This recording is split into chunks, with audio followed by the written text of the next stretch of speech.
నన్ను కోసినా కూడా 18,500 కోట్ల రూపాయల కంటే ఎక్కువ ఆదాయం లేదు.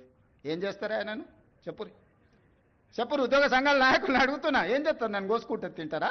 వండుకొని తింటారా? ఏం చేస్తారు? లేదు, ఉన్నదే 18,500 కోట్లు. ఎట్లా వంచుదామో చెప్పండి.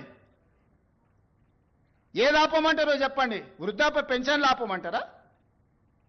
ఉచిత కరెంట్ ఆపమంటారా? షాదీ ముబారక్ ఆపమంటారా? ఏ ఆపమంటారో చెప్పండి. ఏది ఆపుతారో ప్రజలకు చెప్పండి. అయ్యా మీది ఆపేసి మేము బోనసులు తీసుకుంటాం, మేము జీతాలు పెంచుకుంటాం, మేము అన్నీ మేము దినంగా మిగిలితేనే మీకు ఇస్తామని రైతు ప్రజలకు చెప్తా అంటే చెప్పండి. బహిరంగ సభ ఏర్పాటు చేద్దాం, 10 లక్షల మందిని చేస్తా. ఉద్యోగ సంఘాల నాయకులు మాట్లాడండి, మేము ఈ చిట్టి ఇచ్చిన ముఖ్యమంత్రికి దీని ప్రకారం పరిపాలన జరుగుతుంది అనేది ఇదొక మార్గం. ఈ రాష్ట్ర ప్రభుత్వాన్ని నడుపుతున్న నేను కూడా అట్లనే ప్రణాళిక వేసుకొని రూపాయి ఎక్కడ ఉంది, ఎక్కడ ఖర్చు పెంచకుండా దుబారా మొత్తం తగ్గించి ముఖ్యమంత్రిగా ఎక్కడికి పోయినా నాకు ప్రత్యేక విమానం తీసుకొని పోవచ్చు.